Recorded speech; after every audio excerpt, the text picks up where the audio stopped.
When my mother saw the two bodies lying on the floor, the blood forming a dark pool spreading across the wooden floor of my room, something inside her broke in a way that could never be completely fixed. Hello, my darlings.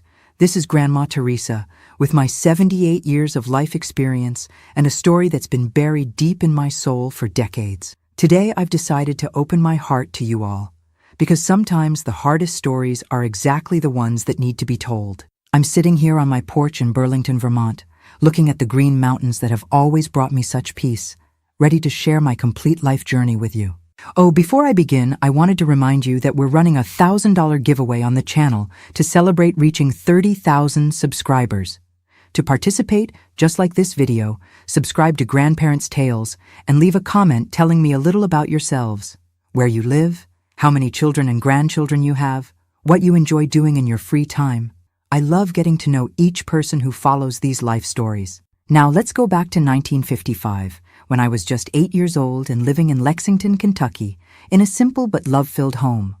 A corner house with a small front garden where my mother, Martha, grew her colorful dahlias that were the pride of the neighborhood. My father, Samuel, worked as an accountant at the only textile factory in town. He was a quiet man, a man of few words, who enjoyed reading the newspaper on the porch after dinner, with his small transistor radio beside him, broadcasting Cincinnati Reds games. We were a simple family, like so many others in those days. I was an only child, born after my mother lost 3 previous pregnancies. A miracle, as she always said when brushing my hair before school. We had enough to live with dignity. On summer evenings, the 3 of us would sit on the front steps to catch a cool breeze and chat with passing neighbors. On Sundays, we'd attend service at First Baptist Church and afterward have spaghetti with chicken, my father's favorite dish. It was a peaceful life without major upheavals. My father didn't earn much, but we never went without. Our house had 3 small bedrooms, a living room where the radio sat, our most prized possession, and a kitchen with a wood stove that filled the house with the smell of coffee and cornbread. The bathroom was outside, in the yard, next to the washtub where my mother laundered clothes while humming country tunes. I attended Lexington Elementary School, walking there and back every day, carrying my little vinyl satchel that my father gave me on my first day of school. I was a good student, especially in English and history. I loved reading the books that Mrs. Margaret lent me, adventure stories, tales of distant lands, of princesses and knights. When I grew up, I said, I wanted to be a teacher like her. My childhood was made of small joys. The cloth doll my mother sewed for my birthday, afternoons playing hide-and-seek with the neighborhood children, the smell of cornbread coming from the oven on Saturdays, the sweet taste of apple pie with cheese that we ate after Sunday lunch. It was on a Sunday that he first appeared. My paternal grandfather, Colonel Augustus Forrest. Until then, I barely knew him. I only knew he was military, lived in Washington, D.C., and my father rarely spoke of him. I had seen his photo once, in a small frame that my father kept in his desk drawer. Not in the photo frames in the living room where we kept pictures of the people we loved. I remember it like it was yesterday. We were finishing Sunday lunch when we heard the strong knock at the door. 3 sharp, authoritative knocks, as if whoever was knocking wasn't asking, but demanding entry. My father rose from the table with an expression I had never seen before, a mixture of surprise and fear. When he opened the door, there he was, a tall man with a rigid posture, short-cropped gray hair, a well-trimmed mustache, and blue eyes as cold as a winter sky. Samuel, he said, without smiling, without embracing, without any gesture of affection. I've come to see how you're living. My father turned pale, as if he'd seen a ghost. Father, what a surprise. Please come in. It was the first time I'd seen my father call someone sir in our own home. It wasn't just respect, it was fear. He entered without wiping his feet on the doormat, looking around with the expression of someone evaluating, judging. He wore an impeccable gray suit despite the heat of that day, and brought with him a strong smell of mentholated aftershave that filled the entire living room. So this is your family, he said, as if commenting on furniture, not people. He looked at my mother, then at me, without smiling, without showing any affection. I expected more, Samuel. A bigger house, at least. My mother, always kind and welcoming, nervously stood up, smoothing her apron. It's a pleasure to finally meet you, Mr. Augustus. Would you like some coffee? I just made an orange cake that— I didn't come for socializing, he cut her off. I came because it is my duty to verify how my son is raising my granddaughter. The family carries our name, Samuel. I hope you are educating this girl with discipline. At that moment, I noticed something hanging at his waist, partially covered by his jacket. A pistol in a black leather holster. Even as a child, I knew what it was. Even as a child, I felt a shiver run down my spine when he looked directly at me for the first time. Come here, girl, he ordered. It wasn't an invitation, it was a command. I looked at my father, who nodded slightly, and then I approached, my legs trembling. What's your name? Teresa, sir, I answered, my voice almost a whisper. Speak up, child. A forest doesn't whisper. A forest commands attention. Teresa, sir, I repeated, louder this time, feeling my heart race. He examined me from head to toe, as if I were a soldier at inspection. At least she's well groomed. Is she learning to read and write properly? What grades does she get in school? Before I could answer, my father intervened. Teresa is top of her class, father. Her teacher always praises her notebooks. I asked her, Samuel, not you. He looked back at me. Answer. I'm a good student, sir. I really enjoy reading and— Reading what? Those silly fairy tales? Or something useful? I fell silent, not knowing how to respond. He let out a sigh of disapproval and then turned to my father. I'll be in town for a few days. The army has assigned me to inspect the local barracks. I'll return next weekend for dinner. I want to see how you're educating my granddaughter. It wasn't a request, it was a warning. And with that, he turned and left, leaving a heavy silence in the room. When the door closed, my mother released the breath she seemed to have been holding since he entered. My father collapsed into his chair, running his hand over his face. Samuel, you didn't tell me your father was like that, my mother commented quietly, as if afraid he might hear through the walls. He's always been like that, Martha. That's why I left home at 17 and never went back, my father replied, his voice tired. I was hoping he'd forgotten we have a daughter. That night, I heard my parents talking in their bedroom, their voices muffled by the closed door. My mother seemed worried. My father resigned. We can't simply prevent him from coming, Martha. He's an army colonel now. He has influence, knows important people. If I refuse, well, you don't know my father. He doesn't accept no for an answer. It was the beginning of a change in our house. The following Sunday, as promised, he returned for dinner. This time, he brought a present for me. An expensive porcelain doll with a velvet dress and patent leather shoes. It was the most beautiful doll I had ever seen, but I was too afraid of him to show genuine joy. A girl must learn to be delicate like porcelain, but strong inside, he said as he handed me the doll. Don't break it. If you break it, there won't be another. There was something between the lines of those words, a veiled threat that even a child could perceive. Dinner was tense. My mother had spent the entire day cooking a roast chicken with potatoes, her specialty. He ate in silence, occasionally criticizing the salt, the doneness of the meat, the simplicity of the dishes.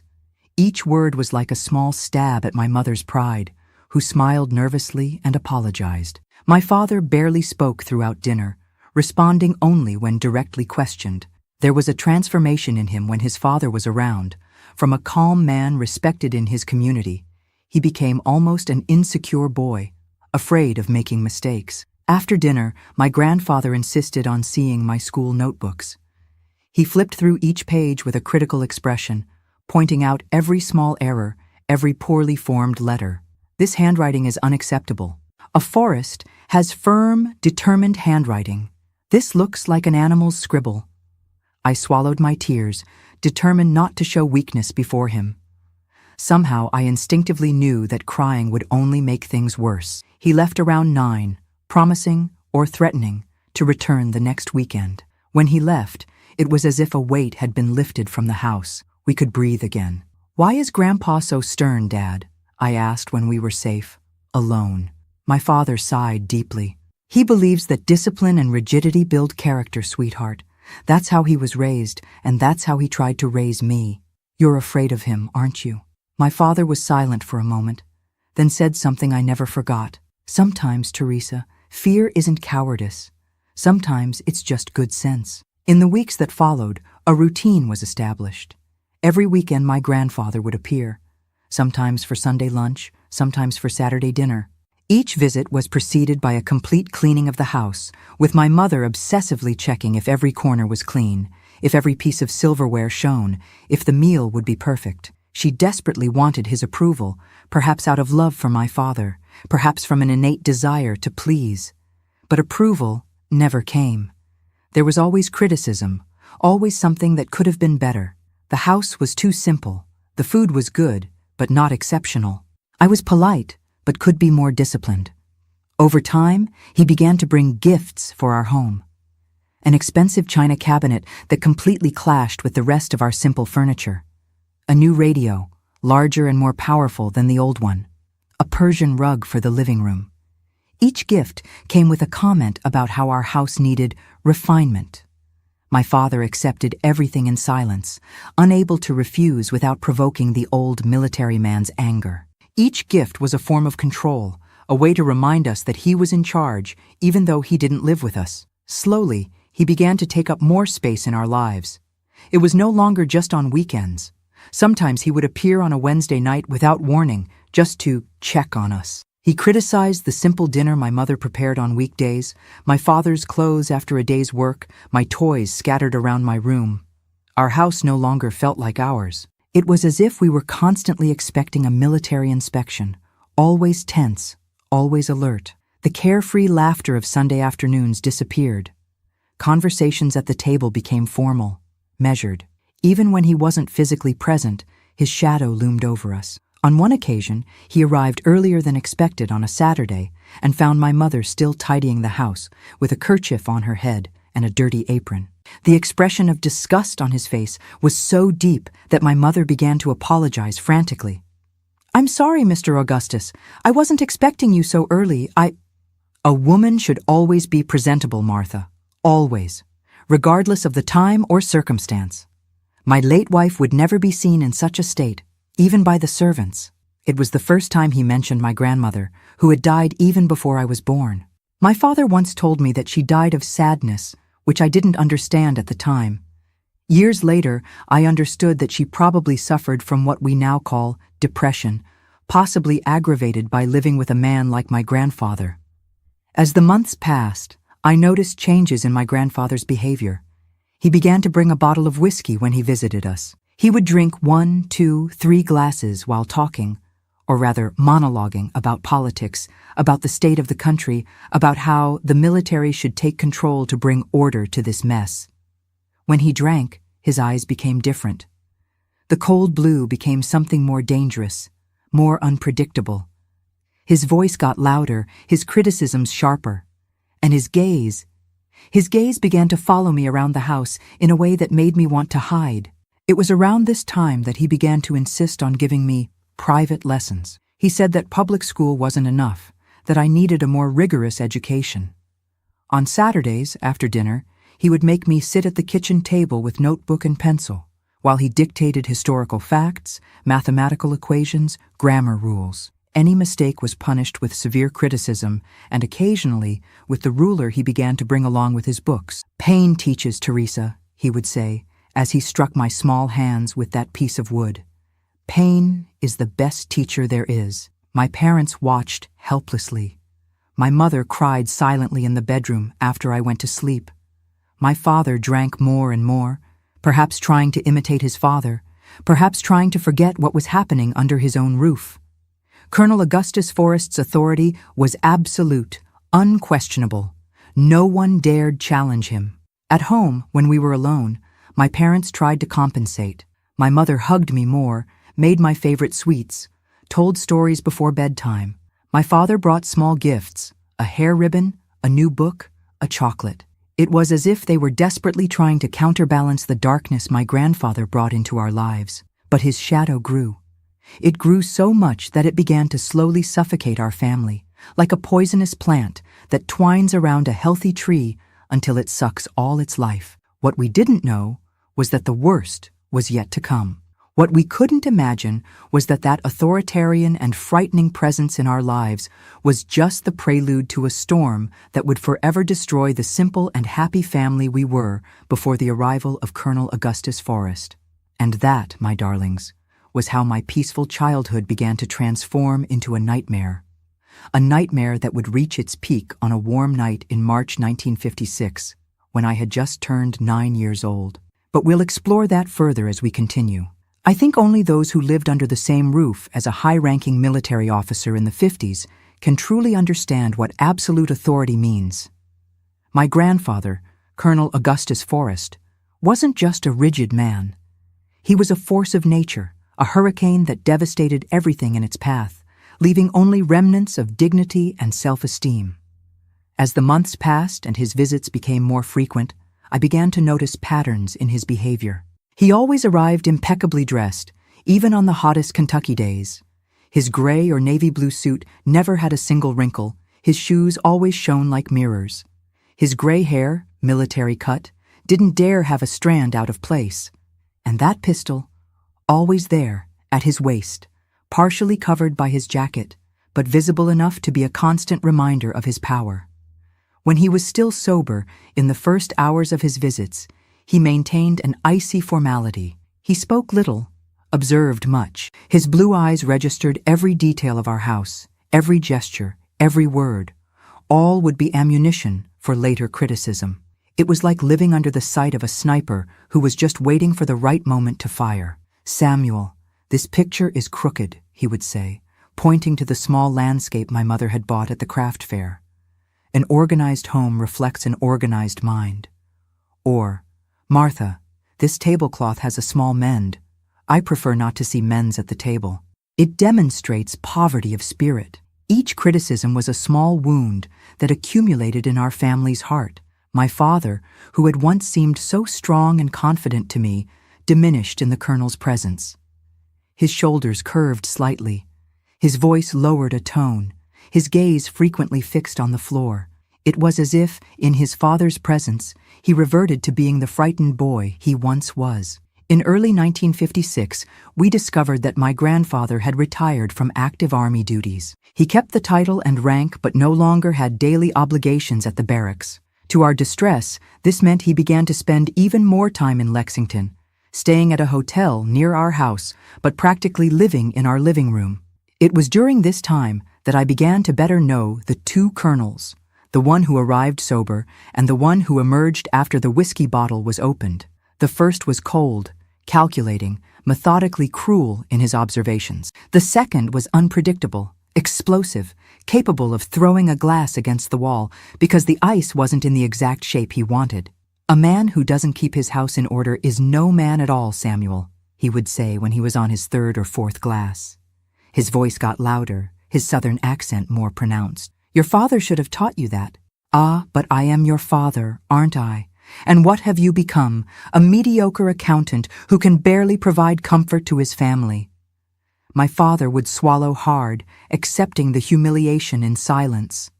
Sometimes he would try to respond, "Father, we have a dignified life. We're not rich, but dignified?" The colonel would interrupt with a dry laugh. "You call this dignity? This house that looks more like a shack? This second-rate job? This life of conformity?" Then, inevitably, he would look at me. "Is this what you want to teach your daughter, Samuel? To settle for crumbs? A Forrest deserves more. The blood of my blood deserves more." It was strange how he always talked about me as a Forrest, but rarely used my name. It was as if I were just an extension of the surname, a vessel for the lineage, not a real person with feelings and individuality. As he drank more, his eyes changed. The ice blue became something murkier, more disturbing, and his gaze began to follow me around the house in a way that made me feel exposed, vulnerable, as if my school uniform had suddenly become transparent. There were times when he would call me to sit beside him on the sofa, place his heavy hand on my shoulder, and examine me closely, so closely that I could smell the mixture of whiskey and aftershave. "You have your grandmother's eyes," he would say in a different voice, almost melancholic. "She was stubborn too, you know. Stubborn to the end." In these moments, my mother would always find an excuse to call me to the kitchen to ask for help with some task invented on the spot. She perceived something that, in my innocence, I didn't yet fully understand. One night, when I was already in bed, I heard my parents arguing in low voices in the kitchen. "I don't like the way he looks at her, Samuel," my mother whispered, her voice trembling. "There's something wrong, something sick." "He's my father, Martha," my father replied, his voice tired. "He would never do that. It's just his way, authoritarian, controlling. Don't you see how his eyes change when he drinks? How he insists on touching her, on being alone with her? Please, Samuel, we need to do something. And what do you suggest? That I confront an army colonel, that I accuse my own father of... I can't even say it." "Then let's leave," my mother implored. "Let's go to Chicago, to the West Coast, anywhere away from him." "And live on what? My job is here, and do you think he wouldn't find us? He has contacts all over the country, Martha." "There's nowhere to hide from men like my father." The conversation continued, but I fell asleep before hearing the rest. The next morning, I noticed that my mother had deep, dark circles, and my father seemed to have aged 10 years overnight. The situation worsened when my grandfather decided to move permanently to Lexington. He bought a large house in the upscale part of town, one of those old mansions with columns at the entrance and a well-kept garden tended by hired gardeners. But, despite having his own residence, he continued to appear at ours almost daily. He especially liked to appear at dinner time, without warning. A colonel should always conduct surprise inspections, he justified with a smile that didn't reach his eyes. That's how you discover the truth about your subordinates. And then he would install himself at the head of the table, the place that once belonged to my father, and dominate the meal with monologues about the moral decay of the country, about the need for a firm hand in government, about how the communists were infiltrating all institutions. "That's why I never parted with my pistol," he would say, patting the bulge under his jacket. "A man needs to always be ready to defend his country, his honor and his family, in that order." The weapon was a constant presence, almost as if it were an extension of his body. I had never seen it completely, only the outline under the fabric or the holster when he removed his jacket on very hot days. But I knew it was a Colt .45 because he mentioned with pride that it was the same weapon he used when we cleaned the country of those communists in 1935. Sometimes, when my father dared to disagree with some extreme political opinion, my grandfather would hit the table hard, making the silverware clink, and growl, "Be careful what you say, Samuel. Your job at the factory depends on the goodwill of people who respect me. It would be a shame if that respect diminished because of your misguided ideas." It was a veiled threat, but perfectly understandable. My father would immediately fall silent. The colonel's power extended far beyond the walls of our house. He knew judges, sheriffs, factory owners. One word from him could destroy my father's professional life in a matter of hours. Over time, my father began to drink as well.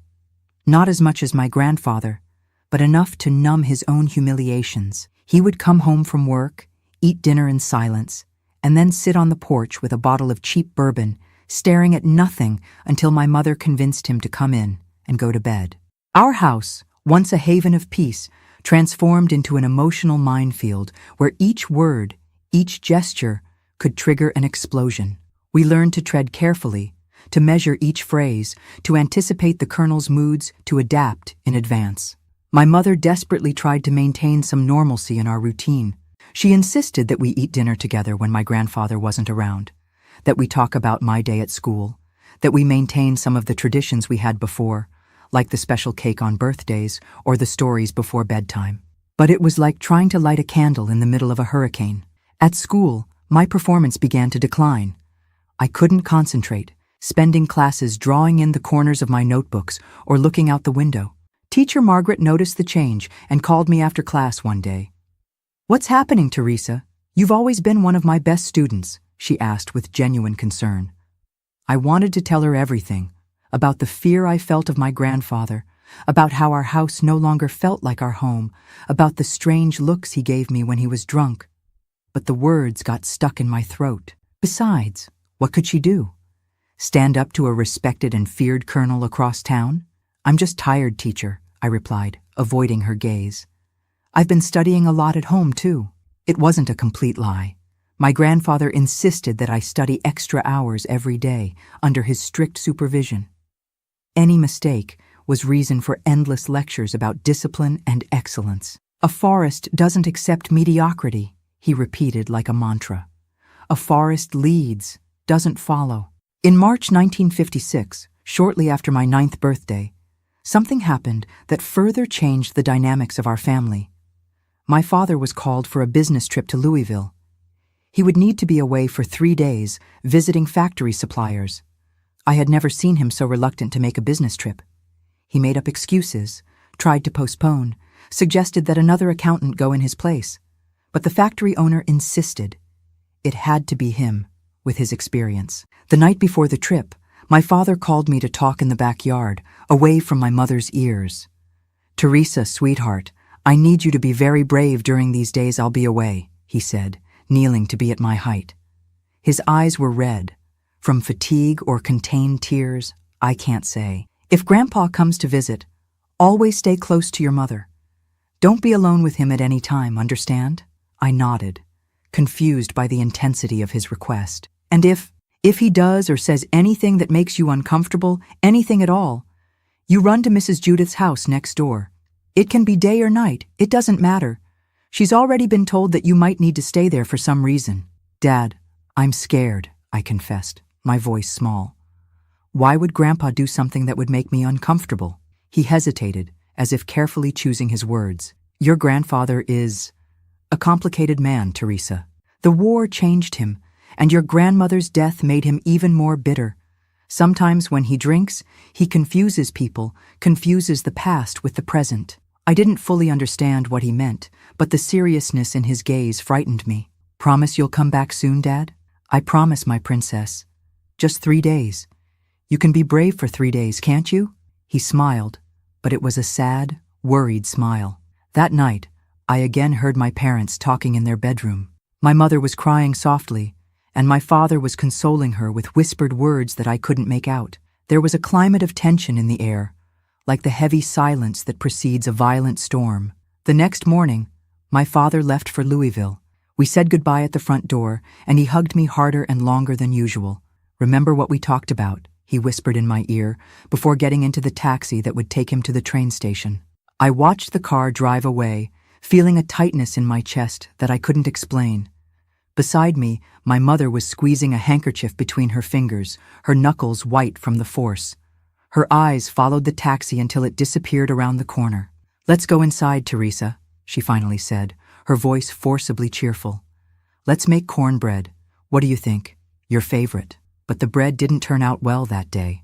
My mother got the measurements wrong, distracted as she was, and the dough didn't rise properly. It was a small detail, insignificant in the grand scheme of things, but somehow it seemed like an omen of what was to come. We didn't know then, but those would be the last moments of relative peace we would have, because that same night, when the Lexington sky was covered with dark clouds announcing a summer storm, we heard the 3 sharp, authoritative knocks at the door. The colonel had arrived, and for the first time, my father wasn't home to serve as a shield between us and his contained fury. There are nights that mark our lives like permanent scars on the soul. Mine happened that March 1956, when the skies of Lexington poured down rain, and my father was too far away to protect us. When the 3 knocks sounded at the door, my mother froze in the middle of the kitchen. We were finishing washing the dinner dishes, a simple dinner of rice, beans, and a fried egg for each of us. We saved money on days when my father traveled. The sound of rain against the clay tiles almost drowned out the knocks, but we both immediately recognized that pattern. 3 dry, authoritative, unmistakable knocks. "Go to your room, Teresa," my mother whispered, quickly drying her hands on her apron. "Go and stay there." I obeyed without question, running down the hallway to my small room at the back of the house. I closed the door, but left a crack to try to hear what was happening in the living room. My heart was beating so hard I could feel it in my throat. "Augustus," I heard my mother's voice, trying to sound calm. "What a surprise! Samuel isn't here. He went to Louisville on business." "I know very well where my son is, Martha," my grandfather's voice replied, slurred and louder than normal. He was already drunk, I realized with a shiver. I didn't come to talk to him. I came to see my granddaughter. Teresa is already asleep, my mother replied quickly. She has school early tomorrow, you know how it is. Don't lie to me. His voice rose dangerously. I heard a thud, probably his leather briefcase being thrown onto the table. I know she's awake. It's only 8 o'clock. No child sleeps at 8 o'clock. There was a moment of tense silence, and then I heard his heavy footsteps crossing the living room toward the hallway. I jumped into bed and pulled the blanket up to my chin, pretending to sleep. My heart was beating so fast, I feared he might hear it. The door to my room opened with a creak. Through a slit in my eyes, I saw my grandfather's large silhouette filling the doorframe, outlined against the hallway light. He was swaying slightly, one hand braced against the door. "Teresa," he called, not in a whisper, as would be appropriate for someone supposedly sleeping, but in his normal voice, slightly slurred by drink. "I know you're awake. A soldier never deceives his superior." I remained motionless, breathing as regularly as I could, despite the growing panic. He entered the room, his heavy steps making the wooden floor creak. I smelled the strong odor of whiskey mixed with his usual aftershave. The mattress sank when he sat on the edge of my bed. "Your grandmother used to pretend to sleep too," he said, his voice now lower, almost nostalgic. "When she didn't want to talk to me, when she was disappointed in me." I felt his heavy hand rest on my hair, stroking it in a way that seemed gentle, but sent shivers of fear down my spine. I continued pretending to sleep, while silently praying for my mother to appear, for that moment to end. "You look more and more like her," he continued, his voice changing to something darker. "The same eyes, the same face shape. It's as if she had returned through you." His hand moved from my hair to my face, touching my cheek with a caress that had nothing grandfatherly about it. I did everything I could not to tremble, not to show that I was awake. "Augustus!" My mother's voice sounded from the door, tense but controlled. "Let her sleep. I prepared coffee for us in the kitchen." There was a moment of absolute tension, during which I thought he would yell at her, expel her. But then the weight on the bed eased as he stood up. "Coffee would be good," he replied, his voice returning to its usual authoritative tone. "But first, I want to show something to the girl. A present I brought." "You can show it tomorrow," my mother insisted, with a courage I had never seen in her before. "She needs to rest for school." "School can wait," he replied firmly. "This is more important. Teresa, I know you're awake. Get up now." I realized I had no choice. Slowly, I opened my eyes and sat up in bed, trying to appear sleepy. "Grandpa? Ah, you see, Martha? She wasn't even really sleeping." He smiled, but it was a smile that didn't reach his eyes, which remained cold and now bloodshot from alcohol. "Come to the living room, Teresa. I have something for you." I looked at my mother, standing in the doorway, her face pale in the dim light of the hallway. She made a small affirmative gesture with her head, as if to say, "Go, don't contradict him." But her eyes were wide with fear. I got up and followed my grandfather to the living room, my mother right behind us. On the living room table, beside his leather briefcase, was a half-empty bottle of whiskey and a glass with remnants of amber liquid. He sat in the main armchair, my father's armchair, and picked up the briefcase. "I brought something that belonged to your grandmother," he said, opening the briefcase and removing a small package wrapped in tissue paper, something she wore on the day of our wedding. He opened the package with almost reverent care, revealing a delicate silver brooch with a small pearl in the center. It was beautiful, elegant in its simplicity. "This brooch has been in her family for generations," he explained, his thick fingers caressing the metal with surprising delicacy. "She wanted it to be passed to our daughter, but we never had one. Only Samuel, a son who doesn't even honor the family name." His voice had a bitter tone now. "I decided you should have it. You are the continuation of the lineage." He extended the brooch to me. I hesitated, looking at my mother, who nodded slightly. I took the object, feeling its surprising weight for something so small. "Thank you, Grandpa," I murmured. "Try it on," he ordered. "I want to see how it looks on you." I looked at the simple cotton pajamas I was wearing, not knowing exactly where to place such a formal brooch. "Here," he said, standing up and taking the brooch from my hand. He approached, leaning over me, and began to pin it to the collar of my pajamas. His face was so close that I felt the whiskey breath enveloping me. His hands, normally so steady, trembled slightly as they worked with the clasp. "You have the same skin as hers," he murmured, so low I could barely hear. "The same texture, the same smell." When he finally managed to pin the brooch, his hands didn't move away. Instead, one of them moved down my neck in a slow caress that made me stiffen with fear. "Augustus," my mother intervened, her voice tense. "The coffee is ready. Why don't we go to the kitchen?" He didn't respond immediately, his eyes fixed on mine, his hand still on my neck. There was something in his gaze that I had never seen before, a mixture of pain, anger, and something more disturbing that I couldn't name. "Yes, the coffee," he finally replied, moving away. But before turning, he picked up the whiskey bottle from the table and refilled his glass. "Teresa comes with us. I want to tell her stories about the grandmother she never knew." In the kitchen, I sat rigidly at the table while my mother served the coffee.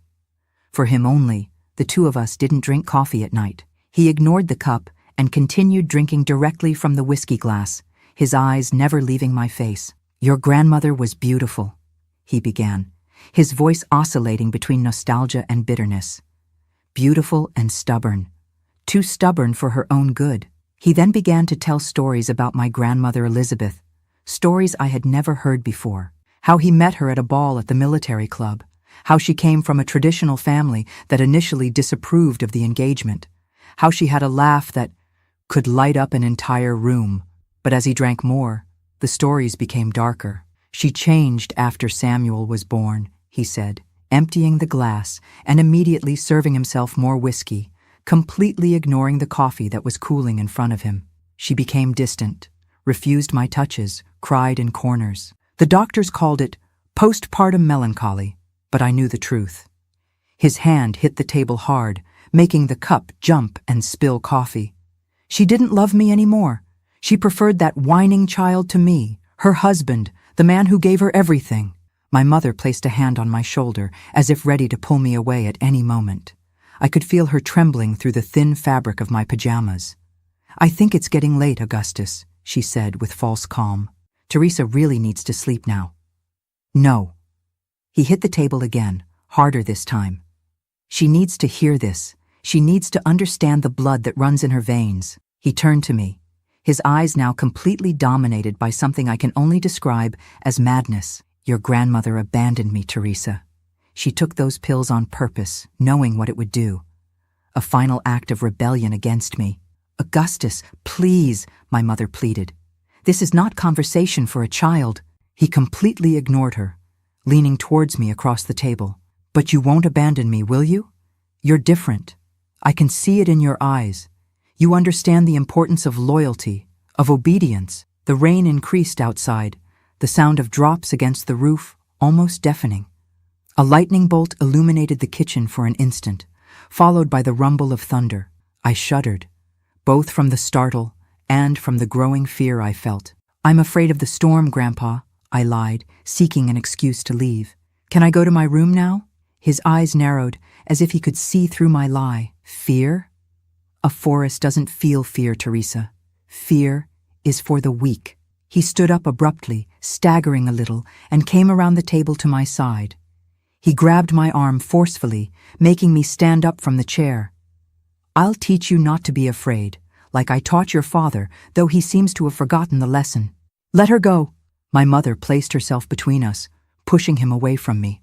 It was the first time I saw her confront him directly, and the surprise on his face quickly transformed into fury. "Don't interfere, Martha," he growled, pushing her aside with such force that she fell against the stove, knocking over a pan that was on it. The metallic sound echoed through the kitchen.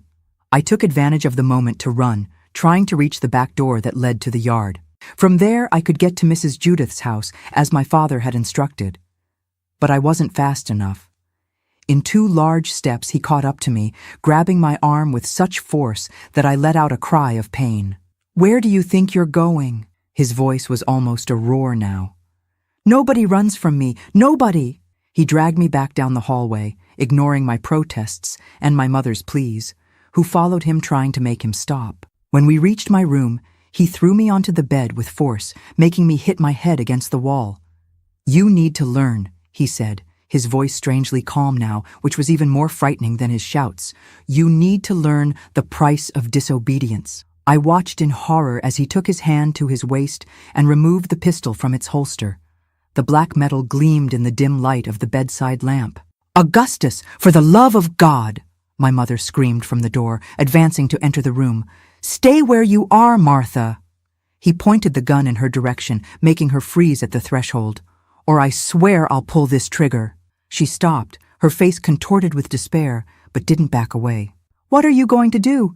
She's just a child, your granddaughter."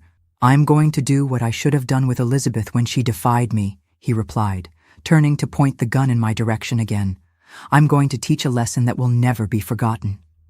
I was shaking uncontrollably now, tears streaming down my face, unable to speak or react. The pistol seemed enormous in his hands, the barrel a black hole that promised the end of everything. "Take off those pajamas," he ordered, his voice calm again, almost clinical. "I want to see what you're hiding, what you think you can deny me." "No," I managed to whisper, my voice trembling with terror. "Please, Grandpa, no." He advanced, grabbing the collar of my pajamas with his free hand and tearing it with a violent pull. The silver brooch he had just given me fell to the floor with a metallic clink. I tried to cover myself, backing against the wall, but he pressed the barrel of the pistol against my cheek. "Don't make me repeat myself," he growled, his eyes completely taken over by a darkness that had nothing human about it. "Take it off, now." With trembling hands, I began to unbutton what remained of my pajamas, tears blurring my vision. I could hear my mother's desperate sobs at the door, powerless against the gun that kept her away. "Elizabeth," he murmured, his eyes roaming my body with a disturbing expression. "You've come back to me, haven't you, through her? You've come back." He was so out of his mind, so lost in his own madness, that he no longer seemed to see me as his granddaughter, but as the wife he had lost years ago. The pistol trembled in his hand, but remained pointed at me, while his other hand began to unbuckle his belt. "Today you will obey me," he said, his voice hoarse. "Today you won't say no. You won't deny me what is mine by right." Time seemed to drag as he leaned over me, the smell of whiskey and sweat enveloping me like a toxic cloud. I closed my eyes, paralyzed by terror, unable even to scream. I felt his rough hand touching my exposed skin, causing shivers of disgust and fear. The cold pressure of the pistol barrel against my neck, like a silent promise of what would happen if I resisted. It was then that I heard a noise at the front door of the house, the unmistakable sound of keys, followed by the door opening. "Martha, Teresa, I'm home." My father's voice echoed through the house, like a direct answer to my silent prayers. My grandfather froze, his head turning toward the bedroom door, confusion momentarily replacing the lust in his eyes. "Samuel?" he murmured, as if he couldn't believe it. "Impossible. He's in Louisville. The meeting was canceled." My father's voice approached down the hallway. "The train came back early because of the store." He stopped abruptly at the door of the room, next to my mother. I saw the exact moment when his eyes registered the scene. Me, partially undressed, cowering against the wall. His father, leaning over me, the pistol in one hand and the other on my body. The room in disarray, the smell of whiskey permeating the air. For a moment, no one moved. Time seemed to freeze in that horrible tableau, eternalizing the instant when the last innocence of our family was shattered forever. Then, everything happened very quickly. My father lunged forward with a roar that didn't seem human, throwing himself against my grandfather with all the strength of his body. The two fell to the floor beside the bed, a confusion of arms and legs and shouts. "You monster!" my father shouted, punching the colonel's face repeatedly. "Your own granddaughter. Your own granddaughter." I curled up against the wall, pulling the sheet to cover myself, while my mother ran to embrace me, trying to protect me with her body. But my eyes couldn't leave the brutal fight unfolding on the floor of my room. My grandfather, despite his age and drunkenness, was a strong man, trained in combat. He managed to push my father away with a powerful blow, and then, in a quick movement, pointed the pistol directly at his chest. "You've always been weak, Samuel," he said, His breathing labored, a trickle of blood running from the corner of his mouth. Weak and ungrateful, just like your mother. No, Father, no! My father raised his hands, realizing too late the danger. Think about what you're doing. I'm protecting the family's honor, my grandfather replied, his finger already pressing the trigger. Something you never understood. The sound of the shot was deafening in the small space of the room. I saw my father stagger backward, a red stain rapidly expanding on his white shirt, exactly at the height of his neck.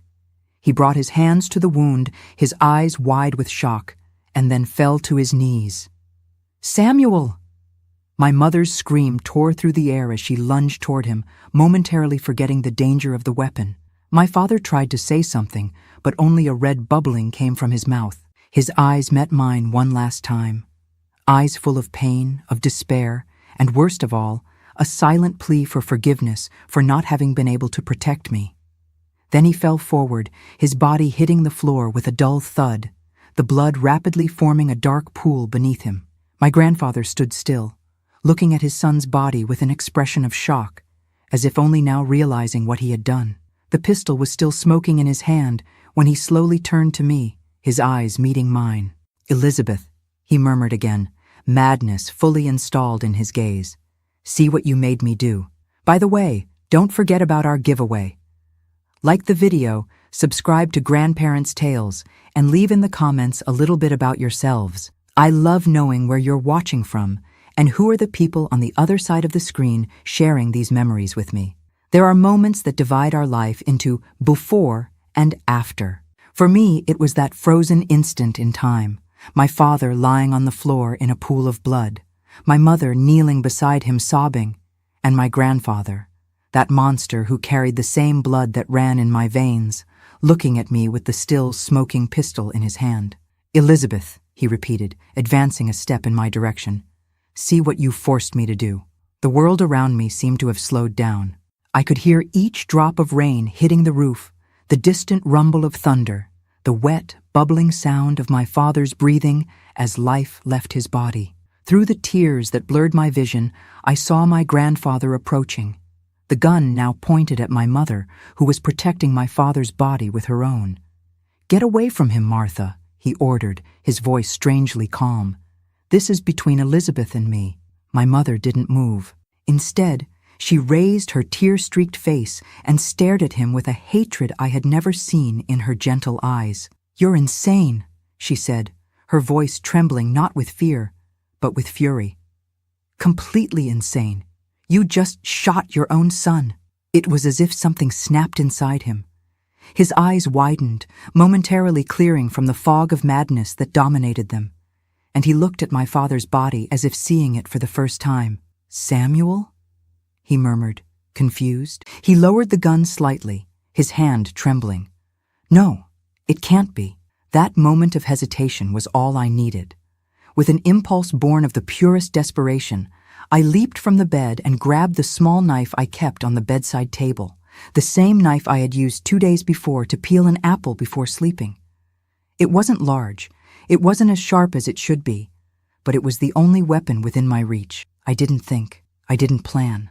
My body acted out of pure survival instinct. I threw myself at him with all the strength my 9 years could muster, aiming at the only place I could reach with my height, his neck. The knife sank into the flesh with surprising ease, as if his elderly body had just been waiting for that final moment. I felt the metal tear skin, muscle, vessels, a sensation I'll never forget, no matter how many years pass. His eyes met mine at the instant the blade penetrated, and I saw something that haunts me to this day: recognition. Not surprise, not anger, just a look of understanding, as if somehow he knew this would be his end. As if, on some level, he had desired it. Elizabeth was the last word that left his lips, in a sigh broken by the blood that was already beginning to gush. He staggered backward, the pistol falling from his hand with a metallic thud on the floor. His hands went to his neck, trying uselessly to contain the scarlet flow that pulsed between his fingers. He took 2 more stumbling steps and then fell to his knees, exactly as my father had fallen moments before. I stood still, the knife still in my hand, his blood flowing down my small fingers, down my arm, staining what remained of my torn pajamas. I couldn't move, couldn't think. It was as if my mind had completely disconnected from my body. It was then that I heard a sound, a weak moan, almost inaudible. I turned slowly and saw my mother bent over my father. His eyes, which I thought were closed forever, were half open, moving slightly. "He's alive!" my mother exclaimed, hope breaking in her voice. "Teresa, he's breathing!" Those words awakened me from the trance. I let the knife fall and ran to their side, kneeling in the blood that was already soaking the wooden floor. My father was as pale as wax. His lips had a frightening bluish tone, but his eyes, his gentle eyes that had always looked at me with so much love, were blinking, struggling to stay open. "We need to get him to the hospital," said my mother, trying to stanch the bleeding from his neck with a torn piece of the sheet. "Now, Teresa, how?" I asked, the reality of our situation falling on me like a crushing weight. We didn't have a telephone at home. The nearest neighbor with one was 2 blocks away. The ambulance would take too long to arrive, especially with that storm. "Mom, how are we going to—" A noise at the front door interrupted my sentence. Someone was knocking, calling our names. "Martha, Samuel, is everything okay in there?" I heard a noise like a gunshot. It was the voice of Mr. Roy, our neighbor from across the street, who worked as a taxi driver. My mother and I looked at each other for a second, the same idea crossing our minds. "Help me lift him," my mother ordered, her voice taking on a strength I had never heard before. "We'll take him to Mr. Roy." I don't know where we found the strength. Me, a 9-year-old girl, and my mother, a small woman who had never lifted anything heavier than a bag of rice. But somehow, between the two of us, we managed to lift my father. He moaned in pain when we moved him, more blood flowing from the wound in his neck, but he was alive and fighting to remain so. We carried him down the hallway, passing my grandfather's body lying motionless, his eyes open, staring at the ceiling, a dark pool expanding beneath him. I didn't look back. I couldn't. All my attention, all my strength was focused on helping to save my father. When we opened the front door, the rain hit us like a wall of water. Mr. Roy was standing on the porch, protected by the small eave, his face transforming from concern to absolute horror at seeing the state we were in. "My God in heaven, what happened here?" he exclaimed, immediately helping to support my father's weight. "Hospital," was all my mother could say, her voice breaking. "Please, Roy. Hospital. Now." Without asking any more questions, he took my father in his arms, with a strength he didn't appear to have in his thin body, and carried him to his taxi, parked right in front of our house. The rain completely soaked us in the short journey to the vehicle. "And the Colonel?" asked Mr. Roy as we accommodated my father in the back seat of the taxi, my mother sliding in to sit with his head on her lap. "Dead," my mother replied, with no emotion in her voice. "We can't wait for the police. Samuel won't last." Mr. Roy looked at me, standing in the rain, still holding the taxi door open. My torn and bloodied pajamas stuck to my body, my soaked hair falling over my face. He must have perceived something in my gaze, because he didn't ask any more questions. "Get in, girl," he said simply, starting the car's engine. "Let's save your father." The ride to St. Vincent Hospital was a blur of wet streets, headlights blurred by the rain, and the constant sound of the windshield wiper trying uselessly to cope with the deluge. In the back seat, my mother whispered words of encouragement to my father, begging him to hold on, not to leave us. "You're going to be okay, Samuel," she repeated like a mantra, pressing the blood-soaked cloth against the wound. "You have to be. We have a whole life ahead of us, remember? You promised to take me to see the ocean." My father didn't respond, his eyes now closed, but his chest continued to rise and fall in shallow, irregular breaths. I grabbed his cold hand and squeezed it with all my might, as if I could transfer my own life to him through that contact. When we arrived at the hospital, things happened very quickly. Doctors and nurses appeared running as soon as Mr.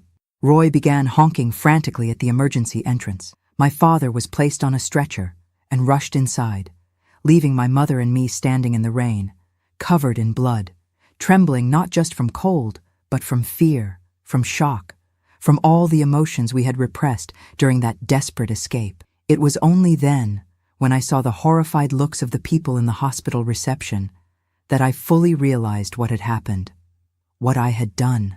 "Mom," I whispered, clinging to her wet skirt. "I killed Grandpa." She knelt in front of me, her eyes meeting mine, her hands holding my shoulders firmly. "Listen to me well, Teresa," she said, her voice low but intense. "You didn't kill anyone. You saved us.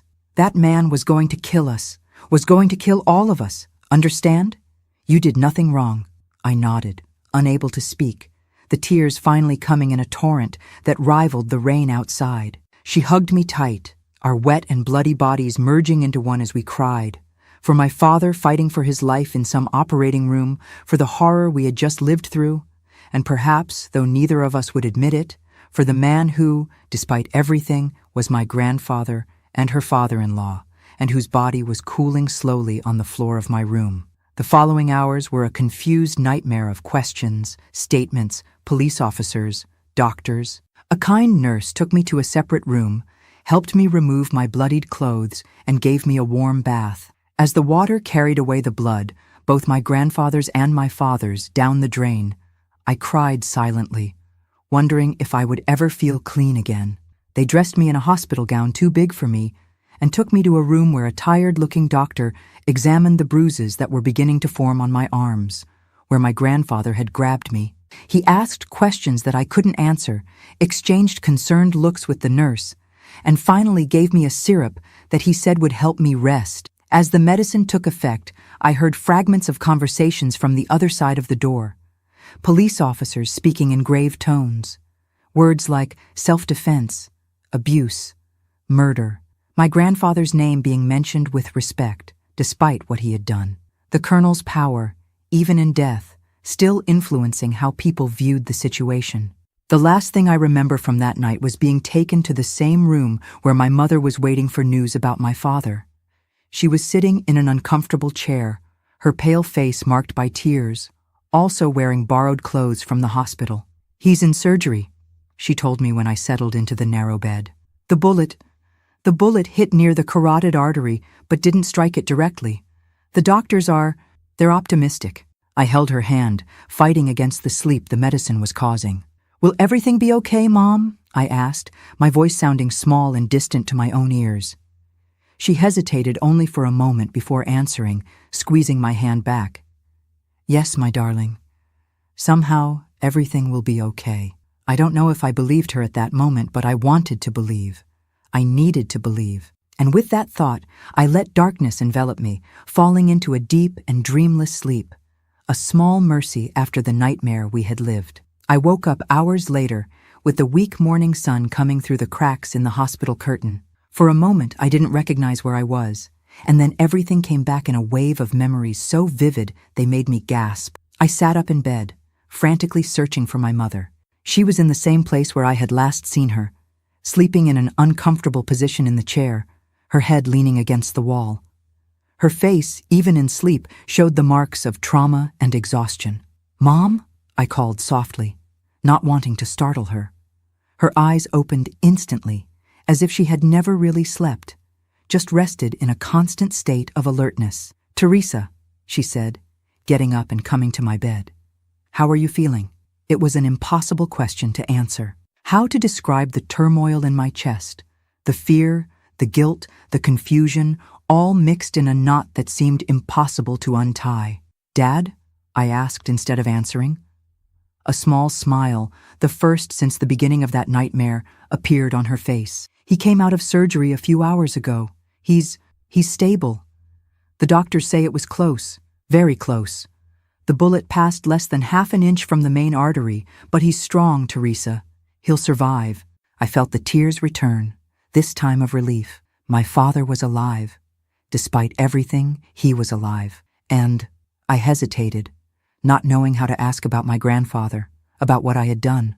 My mother understood without my needing to complete the sentence. She sat on the edge of the bed and took my hands in hers. "Colonel Augustus Forrest died last night in our house," she said, with a calm and controlled voice, as if she had rehearsed those words. "There was an argument, he shot his son, and then had a fatal heart attack. That's what happened. That's what I told the police, and that's what you'll say too if they ask." I looked at her, confused. But that's not what happened. I stabbed him with the apple knife. She squeezed my hands harder. Listen carefully, Teresa. Your grandfather was a powerful man, with powerful friends. If the complete truth comes out, these people could make our lives hell. They might even try to take you away from me. I cannot, will not, allow that. So we'll tell only part of the truth, the part that protects us. Isn't that lying? I asked, my voice small. Sometimes, to survive, we need to carefully choose which truths to tell, she replied, her eyes never leaving mine. What matters is that we're alive. Your father is alive, and we'll move forward together. At that moment, at just 9 years old, I didn't fully understand what my mother was doing. I didn't realize how brave and strategic she was being, protecting not just me, but our entire family from scandal and possible legal repercussions. I only understood that she was offering me a way out, a way to leave behind the horror of that night. And I accepted. I accepted the story of the heart attack, repeated it to the few police officers who came to question me, always with my mother by my side, always with her carefully chosen words guiding mine. The respect that the colonel commanded in life continued after his death. No one questioned too much the story of an elderly man with health problems having a heart attack after a moment of extreme tension. The shot that wounded my father was explained as an accident during a heated argument, something that my own father, when he finally woke up days later, corroborated with a nod, although he was too weak to speak.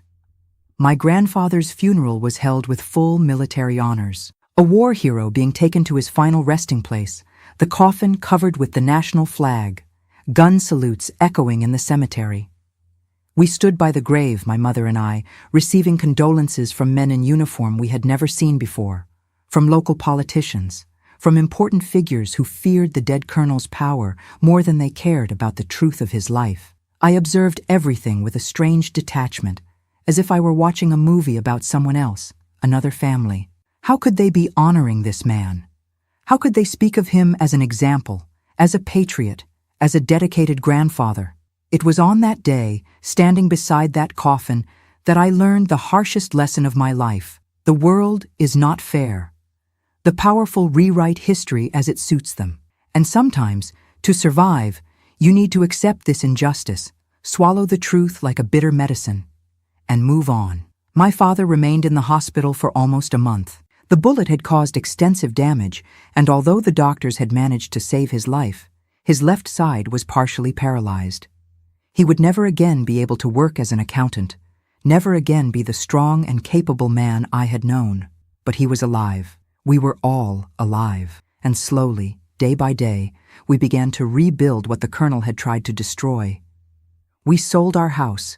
None of us could live again in that place where so much blood had been spilled. With the money from the sale and a small pension that my father received, ironically thanks to my grandfather's influence in the army, we moved to a small town in upstate New York where no one knew us, where we could start anew. There, slowly, we learned to live with our scars. My father, with his new physical disability. My mother, with the nightmares that woke her screaming in the middle of the night. And me with the knowledge that I had taken a life, even if to save our own. At 9 years old, I lost not only my grandfather and my home, but also a part of my childhood that I could never recover. But I gained something too, the understanding that we are stronger than we imagine, that survival sometimes requires impossible decisions, and that love, true family love, can overcome even the deepest wounds. And it was this love that saved us in the end. It was this love that allowed us, eventually, to find moments of joy again. It was this love that, years later, gave me courage to form my own family, to trust that not all men are like my grandfather, that not all stories end in tragedy. Today, so many decades later, sitting on this porch in Burlington, with my grandchildren playing in the garden and my husband of 50 years napping in the chair beside me, I can look back and see the long road we've traveled since that terrible night. I can see how each choice, each sacrifice, each moment of pain, and also of healing brought us here. And if there's one lesson I would like to share with you who are listening, it is this: no matter how dark the night, dawn always comes. No matter how deep the wounds, healing is possible.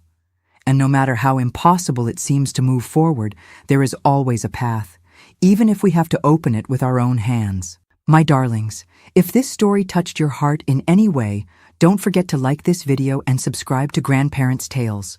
We're approaching 30,000 subscribers, and each of you makes a difference in this journey. To participate in our $1,000 giveaway, just like, subscribe, and leave a comment telling a little bit about yourselves. Where you live, how many children and grandchildren you have, what you like to do in your free time. A warm hug from this grandmother who learned the hard way that our greatest strength often reveals itself precisely in the moments when we think we have no strength at all. Until the next video, my darlings.